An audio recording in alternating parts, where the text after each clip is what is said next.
On California Adventure TV, we reveal the best things to do and see all over California. Let's take a look at one of the most anticipated musicals of the year.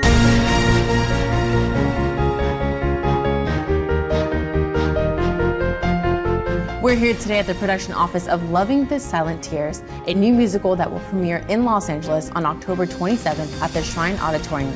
Now, Loving the Silent Tears is based on a poetry anthology titled Silent Tears, written by the world-renowned spiritual teacher, humanitarian, poet, and artist, Supreme Master Ching Hai.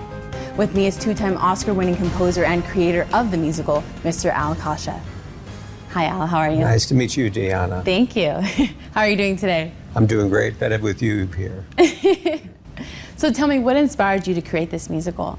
Well, the life of Supreme Master Ching Hai, if you think about her life is a musical. What I mean by that, she was from Vietnam. She got involved with a German man who didn't have the same dream that she had. And she went on with her dream in spite of the fact that he didn't. She went through tremendous suffering and to a completion of changing the world, actually, from her teaching. And great musicals like South Pacific and The King and I, all the musicals of Rodgers Hammerstein. It's two worlds coming together. And that's what made me think of The Real Love.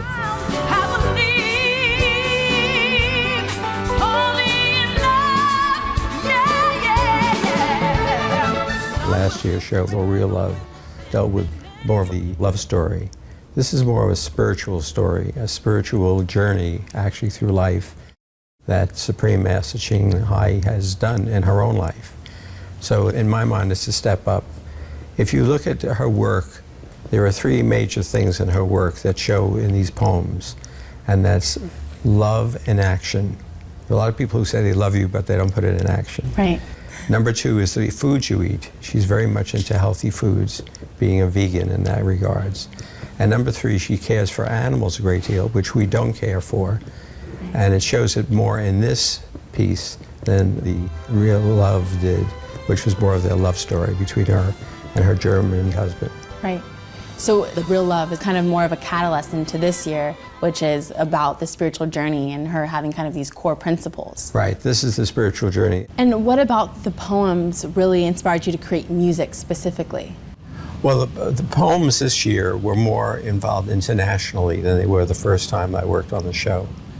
Not that they weren't international, but these are much greater depth. In fact, this show, Loving the Silent Tears, even though I wrote a lot of the music, we had wonderful other composers that did some terrific stuff. All these composers who are the best in the world that we've hired and that I recommended as well, and all of these singers won Grammys and Tonys from Broadway, worked on this piece because they saw the spiritual nature of it. Right, that it had a deeper meaning. A much deeper meaning.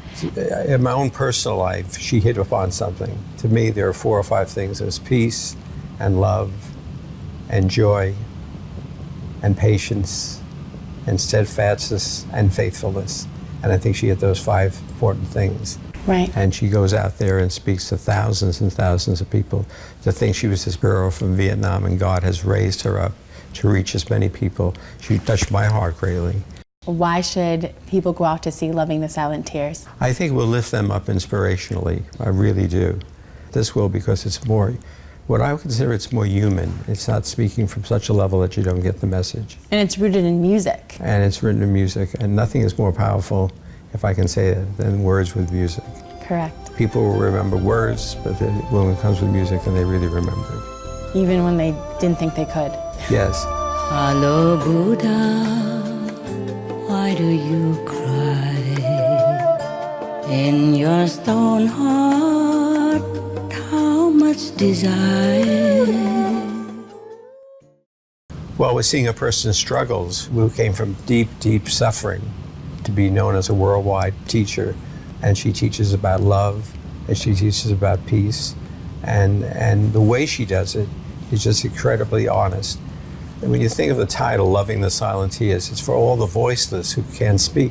Wow. So she's speaking for them, really. Wow. And that's the genius of it. So when I saw that poem, and I said that has to be the name of the show, because she hits people internationally. And people are all the same. That's what people don't know throughout the world. Everyone needs to be loved. Everyone needs to be heard. So the most important thing, which all of her poems deal with indirectly, deal with forgiveness. Right. And that's the single most important thing is forgiveness. And that's what I found in these poems. Oh Buddha, Buddha,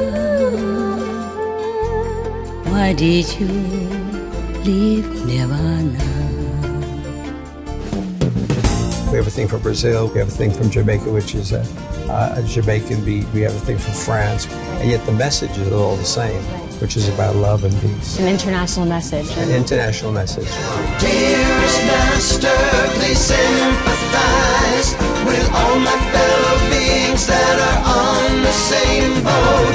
And it sounds like a story of tenacity and persistence, that she wanted to be Tremendous. that voice for Exactly. those that couldn't speak for themselves. Yes, the little one who is willing to be heard.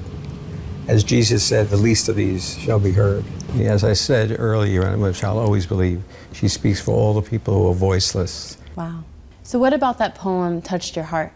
You can come from Spain, you can come from Europe, you can come from India, you can come from all these different places, and it would touch your heart too.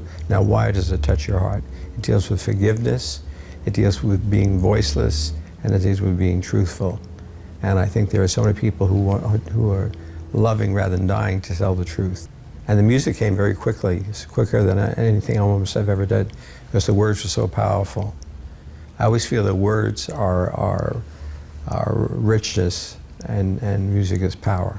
Right. So it's almost as if the words had inspired you spiritually in addition to just kind of artistically and creatively. Absolutely. Absolutely. I hope everyone will come to see the show. Everyone on the show has either won an Oscar, a Tony Award for Broadway, or Grammy on the record. So we've put together the best talented group in the world to communicate the story of Supreme Master Ching Hai.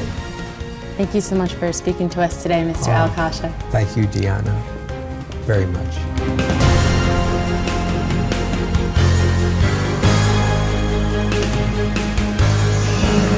With profound poetry, gifted composers, and star talent, Loving the Silent Tears may very well be California's best musical coming to Los Angeles this year. Premiering at the Shrine Auditorium only on Saturday, October 27th, tickets are now available at Ticketmaster.com. Thank you for joining us today. Be sure to tune in next time when we'll have a chance to talk with some of the stars performing in Loving the Silent Tears.